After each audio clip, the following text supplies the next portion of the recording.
नमस्कार दोस्तों, आपका स्वागत है अपनी हिंदी क्लास में। आज मैं सीबीएसई बोर्ड द्वारा कक्षा 9 के हिंदी पाठ्यक्रम में आने वाले पाठ दो बैलों की कथा के बारे में बताऊंगा, जिसके लेखक मुंशी प्रेमचंद जी हैं। सूरी नामक किसान के पास हीरा और मोती नामक दो बैल थे, जो अत्यंत हष्ट-पुष्ट, बलिष्ठ एवं सुंदर थे।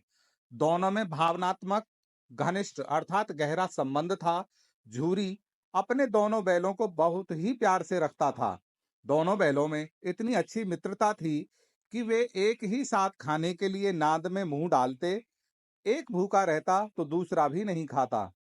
दोनों कोशिश करते कि दूसरे के कंधे पर ज्यादा बोझ ना पड़े। स्नेह जताने के लिए वे कभी एक दूसरे को चाटते तो कभी सूंघते। एक दिन झूरी का साला अर्थात उसकी पत्नी का भाई गया अपना खेत जोतने के लिए दोनों बैलों को अपने साथ ले गया। हीरा और मोती अत्यंत दुखी हुए। उन्हें लगा कि उनके मालिक ने उन्हें बेच दिया है। वे किसी भी तरह गया के साथ जाने को तैयार नहीं थे। बहुत ही मुश्किल से जोर जबरदस्ती के बाद वे उसके घर तक पहुंच गए, लेकिन वहां रुकना उनके लिए कठिन था। हीरा और मोती दोनों एक दूसरे की आंखों की भाषा अथवा मूक भाषा समझते थे। दोनों ने आंखों ही आंखों में वहां से भाग जाने की योजना बनाई। रात के समय दोनों अपनी अपनी रस्सी तोड़कर अपने मालिक झूरी के घर वापस आ गए। सवेरा होते ही जब झूरी ने बैलों को थान पर खड़े देखा तो उसके आश्चर्य का ठिकाना न रहा। वह बहुत खुश हुआ। उसकी बाछें खिल गईं। बच्चों ने खुशी से स्वागत किया, किंतु झूरी की पत्नी लाल पीली हो गई। क्रोध में आकर झूरी की पत्नी ने बैलों की खुराक अर्थात भोजन को कम कर दिया। दूसरे दिन फिर झूरी का साला गया आया और बैलों को मोटी रस्सी से बांधकर अपने घर ले गया। बैलों के साथ अब वह बुरा व्यवहार करने लगा। सूखा भूसा खाने को देता, दिन भर हल में जोतता। हीरा और मोती ने कभी ऐसी कल्पना भी नहीं की थी कि उनका जीवन इतना नरकमय व्यतीत होगा। परिणाम स्वरूप वे दिन प्रतिदिन कमजोर होते गए। कभी कभी दोनों बैल अड़ जाते और एक कदम भी नहीं उठाते तो गया उन्हें डंडे से बहुत मारता। दोनों बैल वहां से भाग जाने का निरंतर प्रयास करते रहे, लेकिन भाग नहीं पाए। उसी घर में एक नन्ही बच्ची रोज रात को उन दोनों को दो रोटियां खिला जाती थी, जिससे प्रेम के भूखे बैलों की आत्मा तृप्त हो जाती, परंतु पेट की भूख ज्यों की त्यों बनी रहती। प्रेम के इस प्रसाद से उनका साहस और हौसला बना रहा। रोटी देने वाली बच्ची भैरों की थी, उसकी मां नहीं थी। सौतेली मां उससे अच्छा व्यवहार नहीं करती थी। बैलों की दुर्दशा बच्ची से देखी नहीं गई। एक दिन उसने बैलों की रस्सी खोल दी। उनके पास भाग जाने का अच्छा मौका था, परंतु दोनों बैलों ने आपस में आंखों ही आंखों में इशारा किया कि उनके जाने के बाद बच्ची पर अन्याय होगा। इस आशंका से वे नहीं भागे। बच्ची ने अचानक ललकारा कि फूफा वाले बैल भागे जा रहे हैं।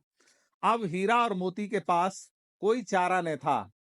गया को आता देख दोनों जान हथेली पर लेकर भाग खड़े हुए।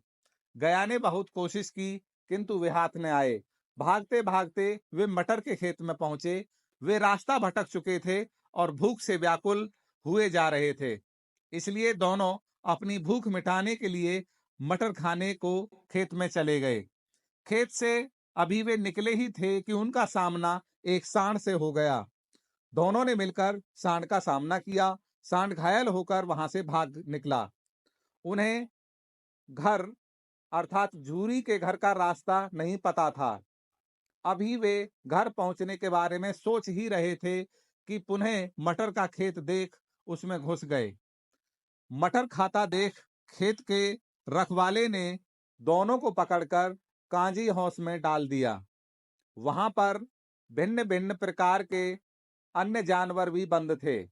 वहां से निकलने के लिए उन्होंने कांजी हौस की दीवार गिरा दी।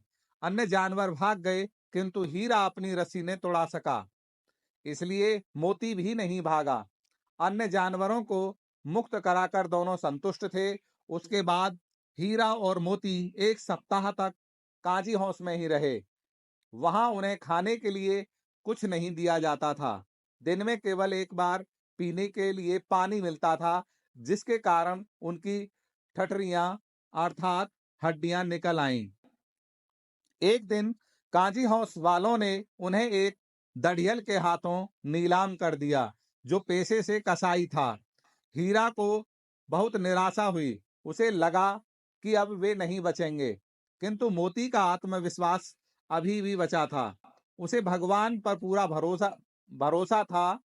जब दोनों मित्रों को कसाई अपने साथ लेकर चला, तो जिस रास्ते पर वे जा रहे थे, उन्हें वह रास्ता परिचित सा लगा, क्योंकि गया इसी रास्ते से उन्हें ले गया था।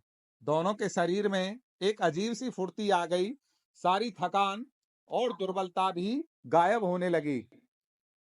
हीरा और मोती को एक कुआं दिखा, जिसे मोती ने पहचान लिया, और हीरा को आंखों ही आंखों में उसने बताया कि उनका घर निकट आ गया है। दोनों उन्मत्त अर्थात बेचैन हो गए और अचानक घर की ओर दौड़ पड़े। दोनों अपने थान पर आकर खड़े हो गए। वह दड़ियल भी उनके पीछे पीछे आ पहुंचा। तभी झूरी दोनों बैलों को देखकर दौड़ा और बारी बारी से उन्हें गले लगाने लगा। दड़ियल और झूरी में बैलों को लेकर कहासुनी होने लगी। दड़ियल उन्हें पकड़कर कहने लगा कि ये बैल मेरे हैं, मैंने कांजी हौस से नीलामी में खरीदे हैं। झूरी ने कहा कि बैल मेरे हैं, मेरे थान पर खड़े हैं। झूरी के विरोध और मोती के आक्रमण से दड़ियल डरकर वहां से भाग खड़ा हुआ। गांव के लोग भी यह तमाशा देखकर खुश हो रहे थे। थोड़ी देर में नादों में खली, भूसा, चोकर डाल दिया गया। झूरी ने स्नेह से उन पर हाथ फेरा। दोनों मित्र अब स्वतंत्र थे। इत्मीनान अर्थात तसल्ली से वह अपनी नादों में खाने लगे।